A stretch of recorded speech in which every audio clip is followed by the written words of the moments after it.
Welcome to another episode of the Family Goals Podcast with David Pollack and Pastor Jay. Today we're getting into the real life situation, and we're going to share a little bit about Lindsey's health situation. Yeah, so advice too about other areas of life and kids and family worship and more or less notes of Pastor Jay being used. We get into some nutrition.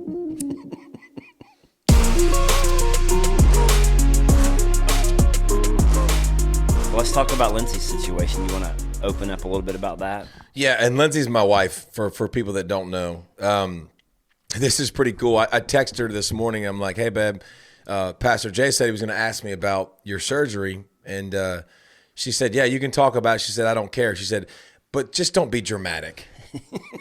That is the definition of Lindsey Pollack, my wife. She doesn't want, but it is dramatic. I mean, it is serious. Yeah, I mean, it was. So she's had a spot. I'll give you context. She's had headaches for years, and so we knew that there was something on her brain, like a little mass, and then it hadn't grown, so they weren't overly concerned about it. They kept an eye on it. They kept monitoring, and then this past time when we went back, it had grown, and so that caused a little bit of concern. So we figured that out, and then we had to wait a little bit and finish football season. She wanted to wait to finish football season, because there's so much that she's responsible for.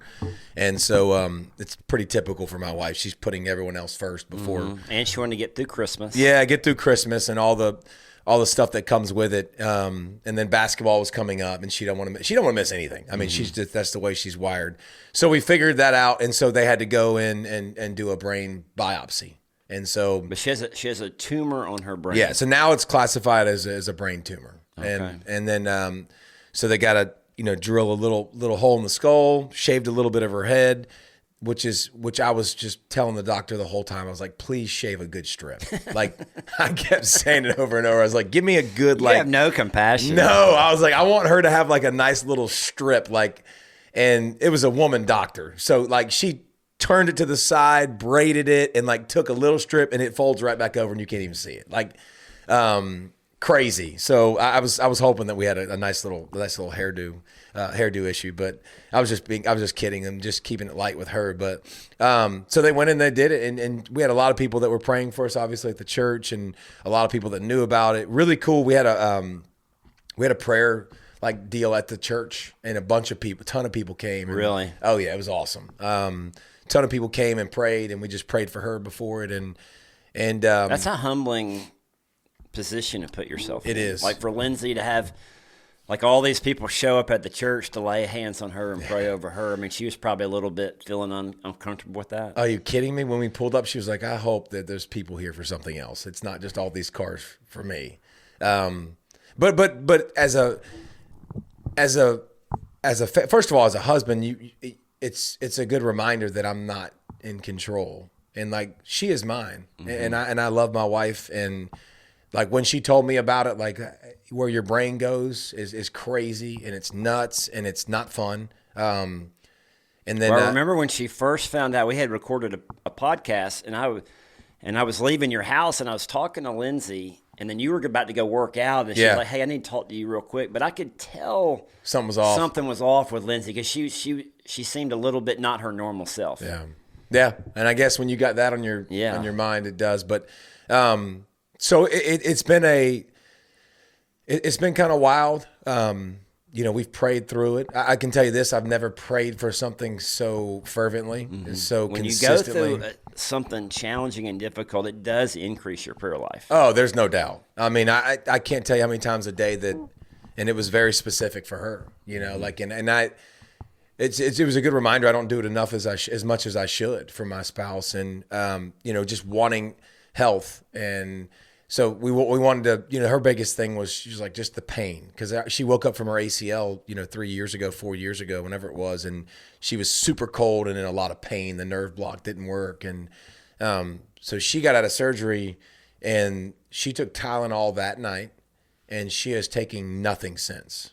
And this is, they're drilling in your lid, so it's a big deal. And she had no pain, no setbacks. It was really, really fantastic. It went as good as it possibly could go. But it's just, it's also been fun to watch her. And my wife's a rock. I mean, she's a stud. And just to watch her, she didn't bat an eye. She didn't flinch. She didn't cry. I mean, she was like, I am fully secure with what God's going to do. And so she didn't question her faith in it. No. That increased her faith.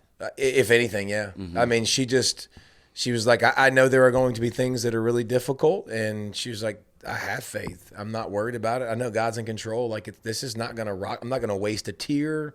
And she didn't, and she stayed strong, and we've got nothing but good news back so far. So that's great. There's still more work to be done. So they've sent the biopsy off to be and we tested. know the first stages of it is pretty good because we would know something already. But they say that they got to look for MS and other things that are kind of like outlandish or not normal. But I think so far that means we avoid a lot of the stuff that could be, that could be on the surface level, the cancers and stuff like that you don't want to hear. I mean, you don't want to hear that. But man, it's been fun to watch the people in your life rally around and the people that in your life, praying for your wife and how much that means. And it was really awesome. I bet you this rocked a lot of people because Lindsey is so many other people's rock. Yeah. So, you know what I'm saying? She is. I've never had an effect on all y'all's friends. I've never met someone that prays more for people than her. I've never met someone that shows up for people more than her. Like she's got a real gift, man. Like it's inspiring. Like you go look at her prayer journal every day, and I couldn't do that in a million years. And it's like 3 pages, bro. Like it's crazy. I mean, and she always has tabs on what's going on and who's having a procedure and like what the news is. And she's just like she's the best I've ever seen at that. Like so it was fun it was really cool as a family to watch so many people. Like, and here's the part of it that I don't like, but like I get a lot of attention because of what I did and all that stuff. So people talk about me all the time. We get to talk about Lindsey all the time. Like she she prefers it that way. But it was really cool to have so many people in my life that was just like, dude, she's my girl. Like she's my rock. She's a stud. I want to be like her. Like friends that are her age. Like I want to grow up to be like that. And so, puts everything in perspective. It makes you appreciate what you have more. I mean, you hug them tighter. You enjoy moments more. Like it's all good things, but it's like it's good to know that no matter what it was, God's still in control. We're not scared. We're not worried. There are fleeting moments that you think about things that you don't want to think about, but her faith never wavered, and it was fun to see, and it was fun to walk through as a family. Yeah, well, when you hear that someone has a brain tumor, your mind immediately goes to cancer, and I know when you first told me about it, we want to get the word out and get everyone praying. And then I was asking you, before we put it on the church prayer list, had you told your kids yet? And you had not told your kids yet. It's like, well, we probably don't want to put it on the prayer list. Yeah. Because, hundreds of people or someone's going to end up saying something. So how did it go when y'all wanted to wait and talk to Nicholas and Leah right before she went into surgery? We didn't. She did. She wanted I wanted to tell them right away. So how did y'all tell the kids, and then how did they respond, and then how did that draw y'all closer as a family? Yeah. So she was absolutely right. I was like, let's walk through this together. Let's pray through this together. But that was, we had 3 or 4 weeks until surgery. So she was like, let's not get them worrying about this for 3 to 4 weeks. And she was right, like usual, which is why I listen. But we waited a while until we got closer, and we told you and our friends, and because I told way more people than her. Like I told as many people as I could that I know would be praying for her, because I know what that means, and I know how much that makes a difference. And so we told the kids Saturday before the Monday procedure. Okay. And Lindsey is the most like calm, chill. The conversations that we've had, about like real things. And I'm talking about like our kids will ask about like sex or something so crazy that would make most people feel very uncomfortable. Lindsey literally is just like, yeah, it's like this. I mean, she doesn't get awkward. She doesn't get weird. She's just more like a matter of fact about it. She can handle whatever it is, and she'll talk about it very matter of fact. And so she did the most eloquent way of describing the way she was going to describe it to literally make it look like it was absolutely not a big deal whatsoever. I mean, it was incredible. Like, you talk about being a wordsmith, and like, and it went the way I thought it would. I wasn't worried about Nicholas because Nicholas is a boy.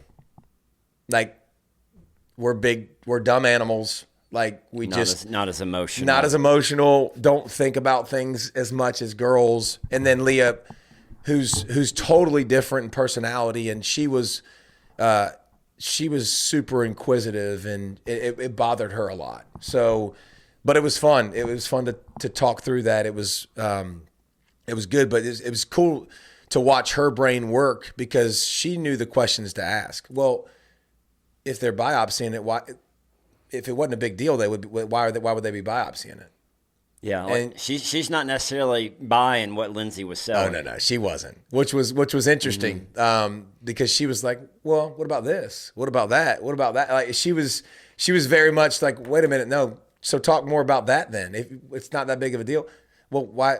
If it's not that big of if it's just a little pin size incision, then why are they cutting your hair? You know, like she was very much, inquisitive and asking questions. So it was fun to walk through that and then talk about, like, I mean, our health is, it can be gone quick, man. Like our life changes quick. Circumstances change quick. These are things that happen, and we don't know why, but we absolutely are not scared and we're not worried about it. And so hopefully, some of that walking through that now they've seen it, and hopefully they can walk through it, and they don't freak out when they hear something that happens, and you realize that stuff like that's going to come your way, and hopefully you give them a little blueprint of how to deal with it.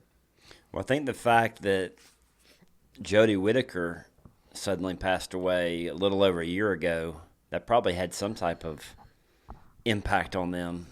Because they haven't lost anyone. I mean, Jody was 40 years old. I mean, 40, she's young. So to see someone else who's in your friend group pass away a year ago, it seemed like that would elevate the concern. Yeah, and like elevate your concern, and I think hopefully strengthen your resolve, because you've seen how it's went since then, and you've seen how people responded, and so I think that I think those, like Jody's passing, obviously it affected my wife. I mean, my wife is a year later, she's a totally different person, and she has sprinted towards Jesus. And she was really prepared for this because she's been through something really, really hard. And I think we all have those scars, and sometimes you can see them and sometimes you can't. Like sometimes you got the physical scar that you know exactly what you went through, but a lot of times you got that mental one that really tried you, that really made you ask difficult questions, that made you sprint towards God and rely on Him in more of a way than you ever have, and dig deeper and read more and learn more and grow more. And I think I've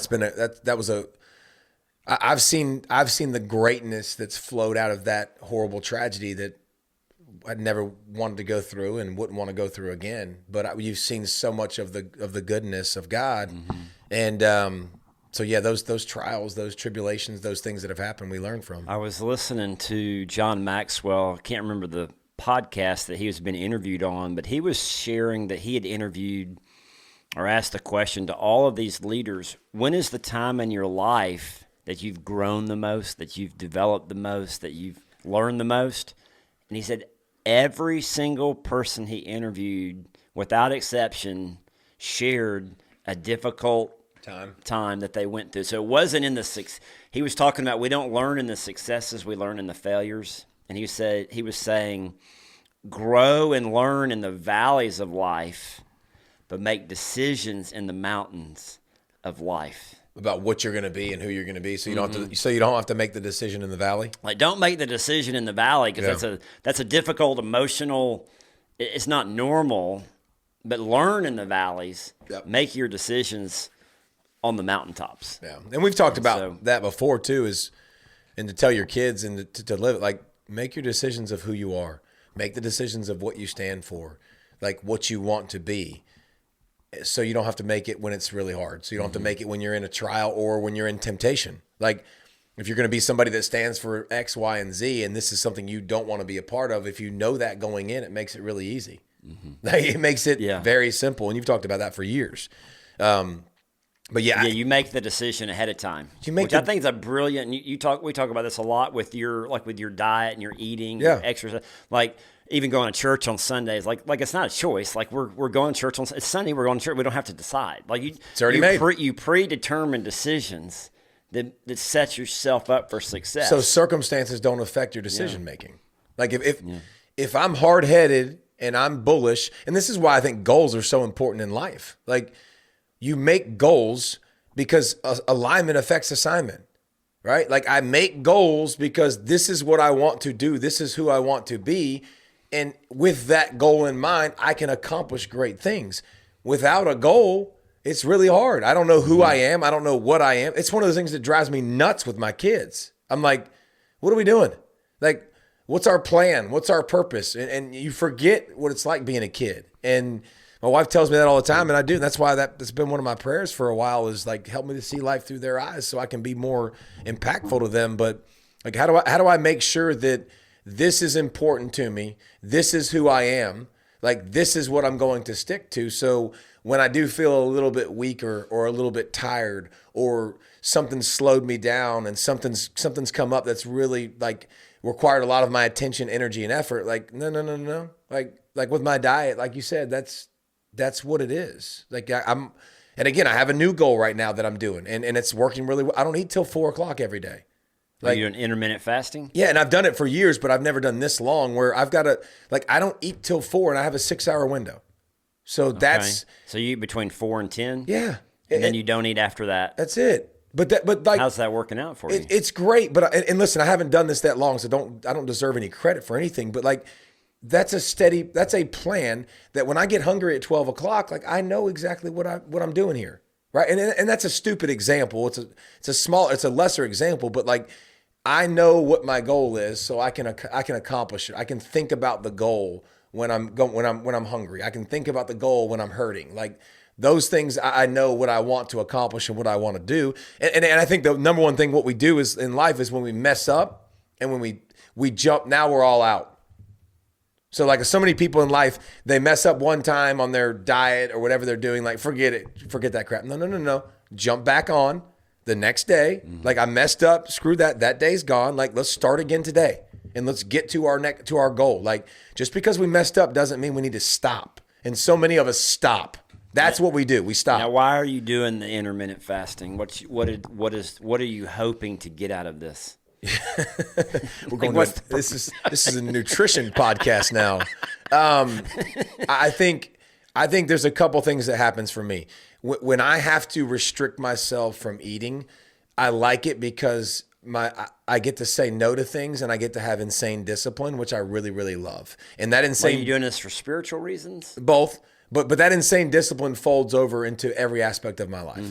Like, if I know I can walk by this at 12:00 in the afternoon, 2:00 in the afternoon. It ain't hard to walk by it at 8.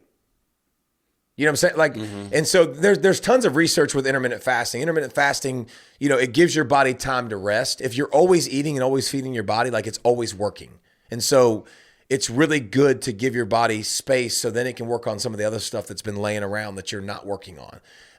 But the discipline that comes with it, you shorten your feeding window, which is great. So even if you eat a big lunch, or a big first meal, a big second meal, a big third meal, you still restricted so much eating that your caloric intake's not that high. So, I mean, the number one thing with diet nutrition, and again, this is a nutrition podcast, but it's a math equation. We can talk about anything on our podcast. That's true. It's our podcast. It's our podcast. You're listening. It's calories in versus calories burned. It's in the end, it's a math equation. That's all it is. So, do I move enough and burn enough calories for what I'm eating? And if you're not losing weight and you want to lose weight, it's because you're eating too much. It's because your habits aren't good enough. Like, you need to move more and probably eat less. But everybody controls what they eat. Like, I promise you, 90% of y'all are not going to go in the gym and be able to keep up with me. Not going to happen. Maybe higher percentage than that. But everybody controls this lever to their mouth.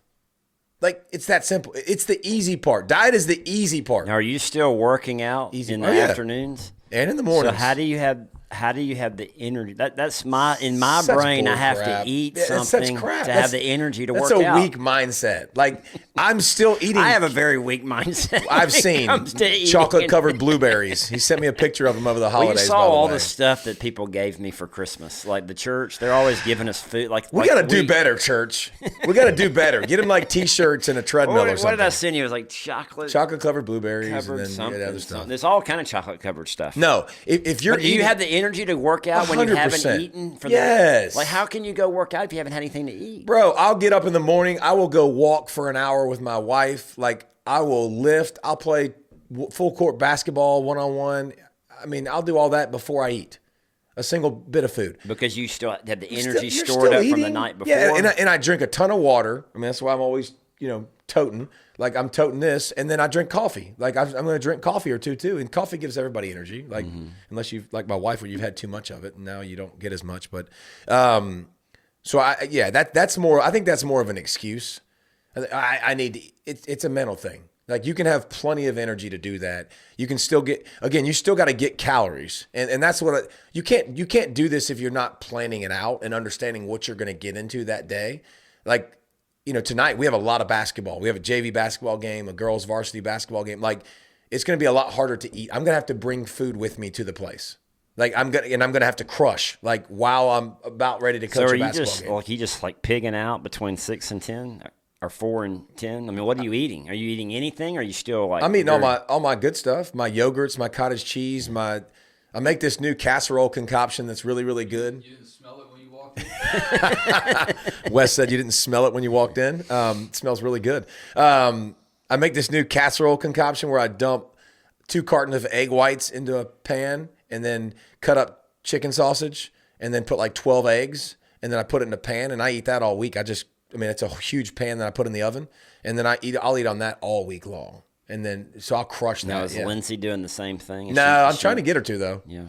She's doing great, but she has some things she's working on. She wants to work on steps wise and stuff. But so this is the Family Goals Nutrition Podcast. So let's get back.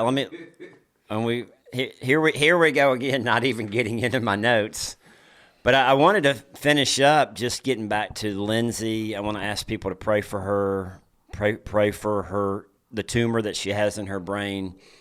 When you did share it with the kids, are there certain Bible verses that y'all are claiming around this? I mean, what's been kind of the theme of the prayers? What's been I know you're running to God, you're keeping your faith is strong, it's increased. Has there been a certain Bible verse you're claiming or certain prayers that you're praying?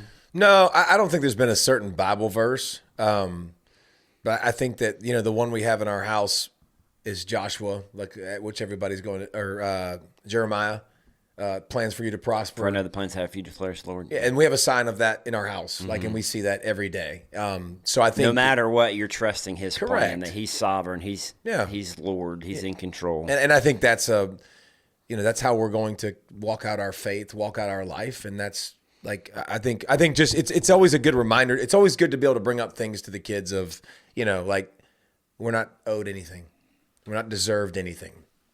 Like, just because we do certain things doesn't mean it's going to mean a certain result, right? Whether it's finances that you go through troubles with, whether it's health that you go through trouble with, whatever that is. I think the biggest thing we want to do is continue to show them we're gonna show up. We're gonna give God the glory. We realize that He's got us covered. One thing that we sat down with the kids the other night, and Lindsey does such a great job with all this, but we started talking about, it's so hard, and this is a whole nother topic, by the way, probably for another day, but it's you want your kids to have a faith of their own. You want your kids to learn all this stuff. Well, you can only teach them so much. They're not ready to learn, like sports. So many people want to teach them so many things. They're not ready to learn it yet. So it really doesn't matter. You can't just give it to them, right? They've got to go through those things and find it. And so, we started a little notebook where if the kids want to get their phones, in the mornings, if they want to get their phones that day. Like it has a Matthew 1. Like you got to read Matthew 1. You got your notebook, Leah. Nicholas, you got your notebook. Take some notes on what you read in Matthew 1. And we tried to emphasize, like, don't just check a box, because we've done that. I've done that for years. I've checked a box. Like, this is my reading plan. Bam. I checked it. And like, I told them, I was like, let's try to read this and go, how can this affect my day today? Like, this is God's word and I'm going through my day. How can I put it here where it'll help me be more successful throughout my day?